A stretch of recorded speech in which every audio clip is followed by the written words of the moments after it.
from my sister and brother-in-law's cornfield. This one's about 20 acres or so. Behind me, this is corn for grain. So this is going to be ground up into feed. The combine will come through, strip all the ears off, take the kernels out, and then the rest is chaff and throw it on the ground for fertilizer. Side is cattle corn. So this is feed corn for cows. And what's going to happen, you can see how much taller it is and the leaves are different. Corn is a corn chopper and or a combine, just depends on how they've got it set up. Usually for this kind of corn they use a pull behind corn chopper, and what it does is it takes these stalks, it has these fingers on it, these snouts that come through, and there's chains that pull the whole stalk, cob and everything right up into the machine, grinds all of it, blows it into a feed wagon, and then it gets dumped back in they call it a bunker silo. It's just basically this cement fence that's pretty high. It's like a little rectangle, and they just bring it in there and take a bulldozer and keep driving over it and packing it down, because you don't want air in there. What you want is this to ferment and turn into silage.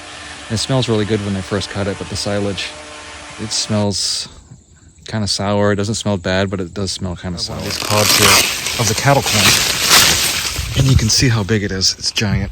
You can see how big the kernels are, and they're really tough. You can see how it's dented in a little bit. I mean, I guess you could eat it, but it's really tough and dry. It's not like sweet corn. So even if you took like an ear of sweet corn, didn't cook it, you could still bite into it. It would taste sweet and it would be pretty good. But this stuff right here is really hard and dry.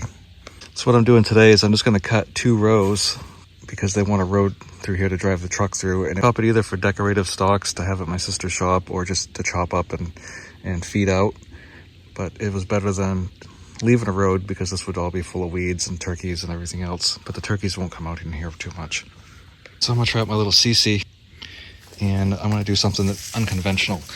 I'm gonna cut corn with it.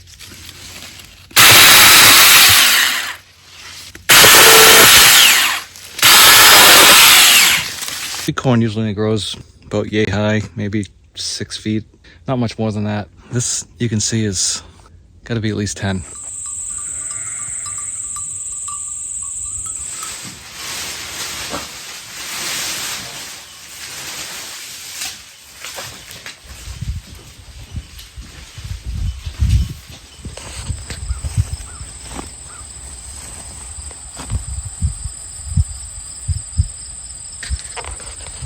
Let's go see what this stuff is in the bushes. This is, I believe it's a Richardson.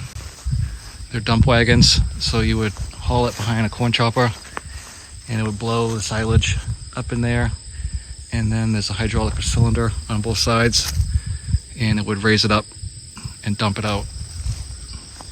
They're a little bit off center. If you look at it, you can see a lot of the weight's off to one side, so they can be a little tippy. Over here we got an old John Deere plow. It's like a semi-mount plow. 345H.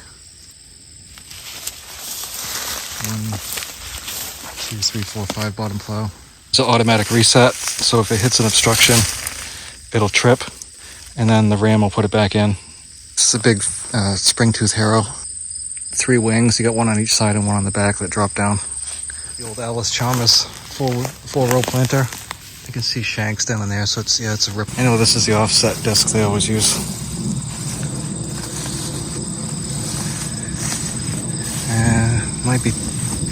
Might be 12 foot, but maybe 10. No, probably 12. It says 127, so I'm guessing it's a 12 foot disc.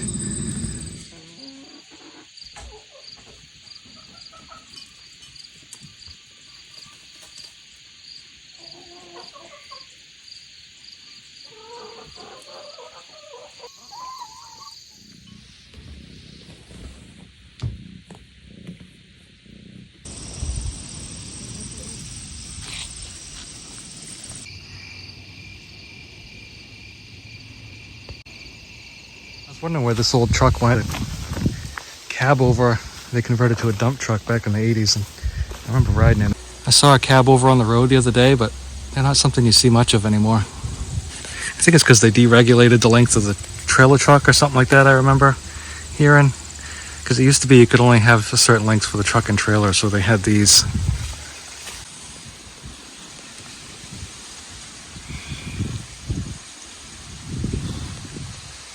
Oh boy. That doesn't look like fun. This must have like a 12-foot blade on the front of it. I can't even imagine how much this thing weighs. I'm sure anybody who's owned a dozer has had this happen.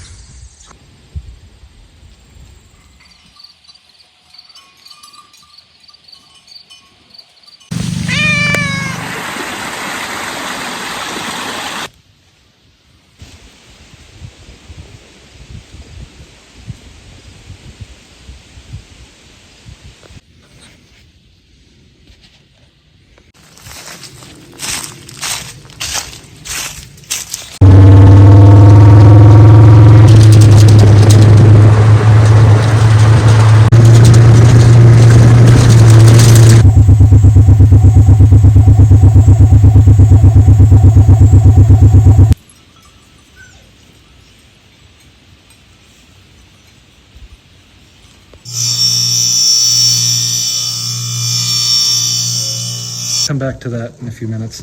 Anyway, so we started out the year with lots of rain, and it seemed like at some point they just shut the faucet off, and for the rest of the summer it was dry, so we didn't really get a second crop hay, but thankfully I got a lot of first crop, so I'm all set. But the pastures kind of ran out. I thought I was going to be able to go back out and cut again, but the pastures ran out pretty quickly, which I didn't plan on. Fortunately, I've got enough pastures, so it still worked out. And I've also got less cows now than I used to have, which is another topic I wanted to talk about. So we'll go see if we can find them. Hear them down there, and you can see the colors have changed. So it's not as nice of a change because it's been so dry, but there's still quite a bit of color left. And for the most part, the peak has gone by. Let's take a walk down and find them. You can see the pond dried out. That's never happened before. Most of what you're seeing out there is the sheep, but if you remember a couple years ago, I went from the Jerseys to the Angus, and then this year couldn't get an Angus, so I was only able to get one, and I got another Jersey. One of the reasons I went to the Angus was because they put on weight better, they grow better, they just seem to be a lot better animal as far as hardiness and able to thrive on pretty much anything. The problem with the trade-off with the Angus is that they pretty much break everything, and I should have known better because my cousin has Angus, and everything is all stove. Everything that you put up and you put Angus out there, they're probably going to break it. Like they bust the gates, the fences don't bother them, they'll walk right through the barbed wire fence like it's not there, jump over the stone walls, you name it, they'll break it. Whereas the Jerseys, I can pretty much just take a rope and lay it across the ground, because once they're trained to electric fence, they won't even go across the rope. And they seem to be more docile. The Angus, they're not mean, but they're definitely not super friendly. And they're big, and they know it, so they're a little bit harder to manage. And obviously, to buy an Angus now is roughly 5 times the cost of a Jersey calf. So, a couple years ago when I started, it was like twice as much. But then, for whatever reason, now it's instead of $200, they're $500. I can't offset that price and be able to sell the beef at a price that people can afford and be sustainable. So I think I'm gonna go back to the Jerseys again, or maybe get one Angus. I'm not sure. Maybe get an Angus for myself and then sell the Jersey. The customers pretty much like the Jerseys anyway. The taste of them, they're a different flavor. And they're pretty good, actually. Cut back on the cows a little bit. I might increase the sheep a tiny bit, but I don't know yet. And the reason being for that is now I'm by myself again, and it's just a lot trying to keep the place up and maintain all the animals. Like, I think some of the other people I've been watching are kind of feeling the same crunch as far as getting older and what they can manage by themselves. Plus, my wife and I like to go do stuff, and if you got animals all over the place, makes it harder to get somebody to watch them. And fortunately for now, my oldest daughter is happy to come over and stay at the place and manage the animals, which is funny because 10 years ago the kids didn't want anything to do with it, but now they're starting to come back around and they like it again. So I was hoping that would be the case, and I'm starting to feel that. But for the most part, it's just my wife and I here, and there's a limit to how much we can handle by ourselves. The price of grain it's crazy. It's doubled in the last couple of years.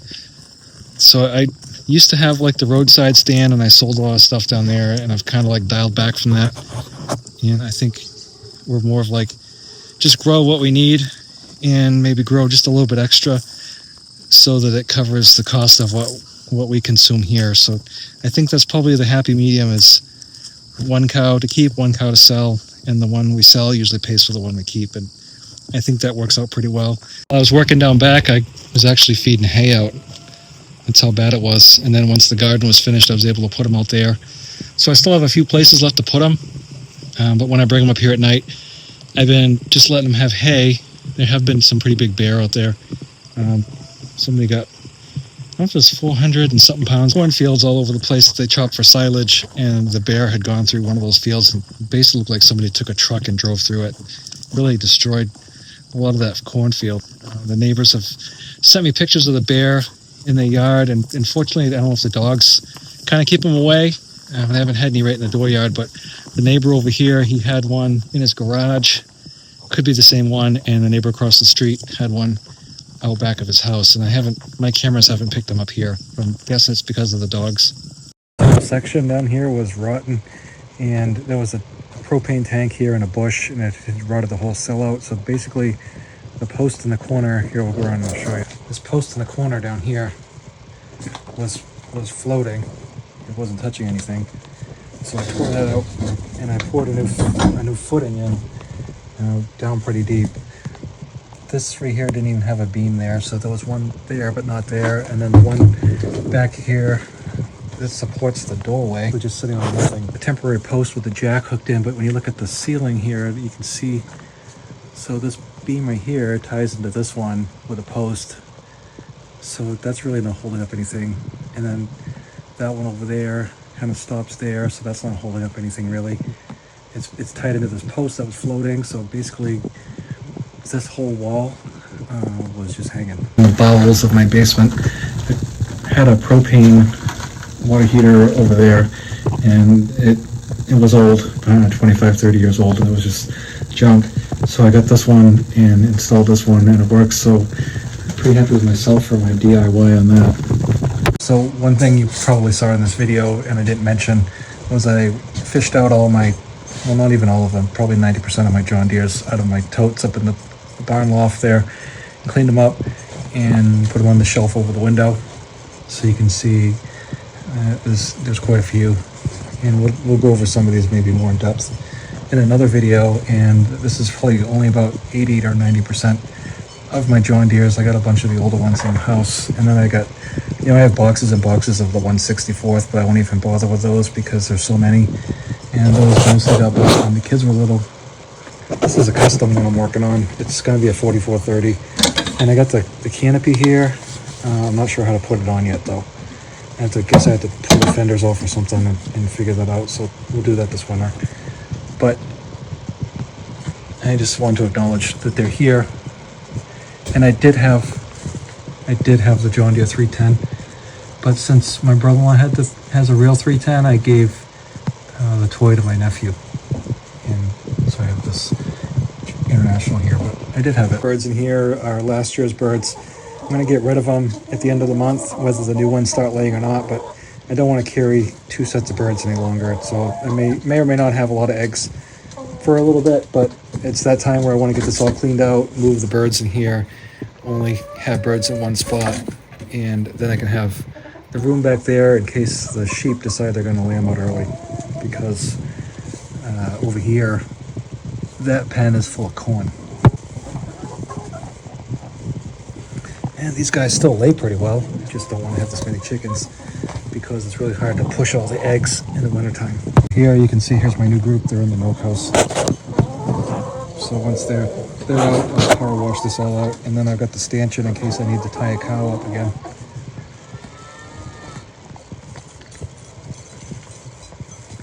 What's up, guys?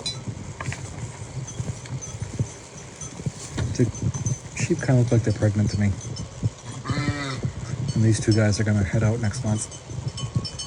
Hey, Henry. The colors on the trees look pretty good when the sun goes down.